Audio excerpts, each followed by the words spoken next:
أهلاً بيكم في حلقة جديدة من فهم الذات. خلونا نتكلم النهاردة من القلب في موضوع يمكن بيمس وجع صامت جوه كتير مننا. إحنا هنا مش بنحكم على نفسنا خالص، إحنا بس بنحاول نفهمها. كتير بنمر بأيام تقيلة بنحس فيها إن مجرد وجودنا بقى حمل على كل اللي حوالينا. خلونا نقعد مع بعض كده بهدوء، نفكك الإحساس الصعب ده ونفهم جذوره، ونشوف إزاي ممكن نطبطب على نفسنا ونتعامل معاه برحمة. يا ترى كام مرة حسينا إن وجودنا نفسه تقيل؟ المعاناة الحقيقية هنا بتبقى في السكوت. عارفين الإحساس؟ لما الواحد يمسك الموبايل بالليل يكتب رسالة طويلة يطلب فيها بس إن حد يسمعه أو يقف جنبه، وتلاقيه فجأة اتردد ومسح كل الكلام قبل ما يبعته. خوف مرعب من إننا نكون مصدر إزعاج أو إننا نزود هموم الناس. كل يوم بنعيش صراع عشان نخبي وجعنا ونبين إننا كويسين، بس عشان نهرب من إحساس إننا بقينا عبء. والصراع ده بيتلخص في الجملة الشهيرة اللي دايما بنقولها: أنا كويس، الحمد لله، حتى وإحنا في قمة تعبنا. من بره تلاقي الواحد فينا هادي ومستقل وشايل نفسه، بس من جوه الحقيقة بتبقى مرهقة بشكل مش طبيعي. في رعب مستخبي من إن لو طلبنا الدعم الناس هتبعد. بنفضل شايلين الشيلة لوحدنا، نبتسم وسط اللمة وإحنا من جوانا بننهار، كأننا ماشيين على قشر بيض وبنقيس مساحة وجودنا، خايفين ناخد مكان أكبر من المسموح لينا بيه. طب الإحساس ده بيبان إزاي في تصرفاتنا؟ ليه علامات واضحة جدا. أول حاجة تلاقي الواحد بيعتذر عمال على بطال، كأنه بيعتذر إنه عايش. آسف إني بتكلم، آسف إني أخدت من وقتكم. وتاني حاجة بنخبي تعبنا ومشاعرنا تماما. تالت حاجة بقى تلاقينا بنرفض أي مساعدة تتقدم لنا بسرعة جدا، حتى لو إحنا غرقانين ومحتاجينها. وأخيرا عايشين طول الوقت متوقعين إن الناس هتزهق مننا وتمشي. دي كلها حيل دفاعية بنعملها لا شعورياً عشان نحمي نفسنا من وجع الرفض. المفارقة الغريبة والموجعة بجد في الموضوع ده هي إننا محتاجين الناس جداً، بس بنتصرف طول الوقت كأننا مش محتاجين أي حد. تلاقي الواحد منا بيموت على حد يسمعه بجد أو يطمنه، بس في نفس الوقت بيبني سور عالي قوي حوالين نفسه وبيصد أي حد بيحاول يقرب. ليه؟ عشان بنخاف نتصنف إننا مكبرين المواضيع أو دراما أو محتاجين بزيادة. وده للأسف بيخلي أي علاقة متعبة، لأننا بنزق الناس اللي إحنا أصلاً في أمس الحاجة الموجودهم في حياتنا. دلوقتي خلونا ندخل في نقطة الجذور القديمة للشعور ده ونفهم من أين يبدأ الخوف. الإحساس ده يا جماعة مش بينزل علينا فجأة كده وإحنا كبار. مفيش أي طفل بيتولد حاسس إنه عبء. الطفل بيعيط ويطلب ويحتاج بمنتهى التلقائية. المشكلة بتبدأ من الطفولة، لما الطفل ده بيتربى في بيت مضغوط وبيسمع جمل زي إحنا مش ناقصين وجع دماغ أو ما تتعبناش معاك. ولما بيكبر ويدخل في المراهقة بيوصلوا رسالة خفية إنه الهدوء والسكوت هم تمن الحب، وإنه عشان يتحب لازم يكون خفيف وما يطلبش حاجة. ولما بيوصل للنضوج بقى بيترجم أي احتياج جواه على إنه عيب خطير أو حمل لازم يدفنه، وده اللي بيخلق العزلة المرعبة اللي بنحس بيها. كمان أحياناً الكلمات الجارحة القديمة بتسيب أثر مش بيروح بسهولة.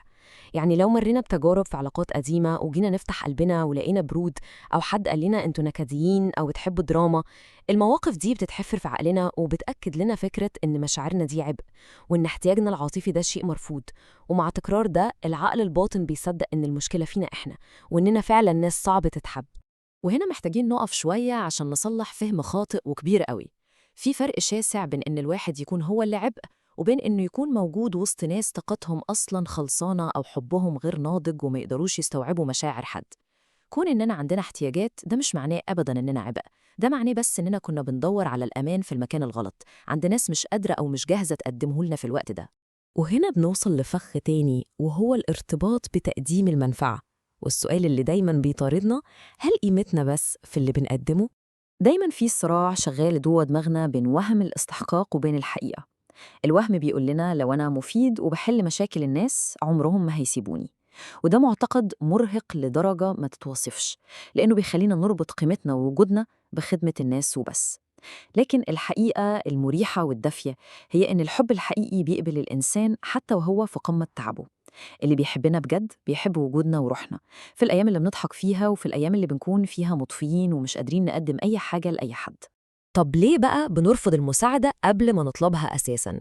ليه لما حد يقول لنا أساعدك بنرد تلقائياً بلا أنا تمام وإحنا من جوانا بنصرخ؟ السر هنا هو الخوف العميق من الاستقبال. بنخاف نقبل الدعم لحسن الشخص التاني يزهق ويستتقلنا، أو يشوفنا ضعاف، أو يعايرنا بوقفته جنبنا بعدين، أو الأسوأ إنه يسيبنا ويمشي في نص الطريق. فبنقرر نرفض المساعدة من باب حماية النفس، كأننا بنرفض نفسنا قبل ما حد يرفضنا. طب إيه الحل؟ تعالوا نتكلم عن خطوات التعافي والقبول. إزاي نرجع لنفسنا بهدوء؟ التعافي مش سحر بيحصل في يوم وليلة، ده بيبدأ بخطوات أو بدايات صغيرة جدا. أول حاجة محتاجين نعملها هي إننا نراقب الحوار السلبي اللي شغال جوه دماغنا ده. أول ما تسمع الصوت اللي بيقولك أنت مزعج أو وجودك تقيل، اقف واسأل نفسك، هل دي حقيقة ولا ده مجرد صوت خوف قديم؟ وتاني خطوة، جربوا تطلبوا حاجات صغيرة جدا كبداية. اطلبوا مساعدة بسيطة من صديق قريب، ده هيمرن العقل بالتدريج ويفهمه إن الاحتياج مش خطر، وإن الدنيا مش هتهد لو طلبنا حاجة من حد. خطوة تانية سحرية ومهمة جدا، وهي تغيير لغة الاعتذار. بدل ما نفضل نقول أنا آسف إني تعبتكم ونحسس نفسنا إننا عاملين جريمة بوجودنا، خلونا نجرب نقول أنا ممتن جدا لوجودكم جنبي. النقلة النفسية البسيطة دي مفعولها قوي جدا. الاعتذار بيملنا بالذنب، لكن الامتنان بيأكد فكرة إن تبادل الدعم ده شيء إنساني وجميل، وبيدي تقدير كبير للشخص اللي وقف جنبنا من غير ما يكسر فينا أو يقلل من قيمتنا. الخطوة اللي بعد كده هي إننا نبني مساحة آمنة، وده مش هيحصل غير لما نراجع علاقاتنا ونفلترها ونختار الأشخاص الآمنين بجد اللي بيسمحوا لنا نكون ضعاف من غير ما يحكموا علينا. والأهم من كل ده إننا نفصل تماماً بين قيمتنا كبني آدمين وبين حالتنا النفسية. قيمتك مش بتقل في أيامك الصعبة، تعبك ده مش هويتك، واحتياجك مش عيب بيقلل من رصيدك في الدنيا. وفي رسالة تحذير طالع من القلب هنا، اوعوا تهجروا نفسكم عشان تخففوا عن الناس. كتير لما الواحد بيتعب بياخد جنب ويسكت عشان ما يشيلش حد همه، بس العزلة دي بتضاعف الوجع 100 مرة، وبتغذي الأفكار القديمة بتاعة الوحدة. إننا نهرب ونختفي وقت ما بنكون متألمين مش بيحل المشكلة، ده بيعمق جرح الرفض الذاتي جوانا أكتر وأكتر. أمال إيه هو شكل العلاقات الصحية اللي بجد؟ العلاقات الصحية دي بتبقى مساحة دافية، بتسمح للضعف من غير أحكام، بيبقى فيها توازن مريح بين الأخذ والعطا. يوم أنا قادر أسمعك، ويوم تاني أنت اللي بتسمعني وبتسندني. والأهم إن بيبقى فيها احترام حقيقي للمشاعر وللحدود بكل لطف.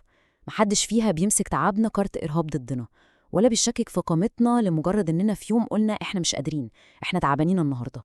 هنا محتاجين نتكلم عن تعريف طلب المساعدة. طلب المساعدة لعمره ما كان هزيمة ولا معناه إنك عبء، بالعكس دي قمة الشجاعة، وهي دي البداية الحقيقية لإنقاذ نفسك من العزلة. لو حسيتوا إن الإحساس بالعبء ده تقيل قوي مسيطر عليكوا، إنكوا تطلبوا الدعم من متخصص أو من إنسان آمن، دي خطوة فيها شجاعة عظيمة عشان تفككوا بيها كل المخاوف القديمة دي، وتبدأوا تشوفوا نفسكوا بعين أرحم وأحن. الحقيقة الثابتة اللي لازم تفضلوا فاكرينها دايماً هي إن الإنسان بطبيعته بيحتاج، وده حقه البسيط. دي رسالة طمأنينة لازم نحضنها بجد. إحنا مش مطلوب مننا نكون جبل وما بنهزش طول الوقت. إننا نتعب، إننا نحتاج دعم، أو حتى إننا ننهار ونعيط شوية، ده مش معناه أبداً إننا ضعاف، ده جزء طبيعي جداً من إنسانيتنا. اعترافنا باحتياجنا ده هو أول باب للسلام النفسي. وعشان نرسخ الإحساس ده، تعالوا نعمل مع بعض تمرين بسيط نعيد بيه توجيه أفكارنا. لما العقل يقولك أنا عبء، رد عليه واسأل ولا أنا بس خايف من احتياجي؟ وبدل ما تقول محدش هيستحملني، اتأكد الأول هل الناس اللي حواليك دول مساحة أمانة أصلاً ولا لأ؟ والأهم، اقف مع نفسك، خد نفس عميق وقولها بيقين: أنا إنسان ومن حقي إني أحتاج. التمارين دي بتنور العقل وبتطرد الأفكار السامة، زي ما نور الصباح بيمحي العتمة بالظبط. وفي نهاية رحلتنا في الحلقة دي، خلونا نأكد على الحقيقة دي ونبروزها جوه عقلنا: أنا مش عبء، أنا إنسان ومن حقي أحتاج. وجودنا في الدنيا دي مش تقيل، ومشاعرنا مش عيب ولازم نستخبى منها. خلونا ناخد لحظة هدوء كده مع نفسنا ونسأل: إمتى أول مرة حسينا فيها إننا عبء؟ ومين فعلا في حياتنا يستحق إننا نقلع قدامه قناع القوة ونبقى حقيقيين من غير خوف؟ وافتكروا دايما إننا في فهم الذات نحن لا نحكم على أنفسنا، نحن نحاول أن نفهمها. أشوفكم على خير.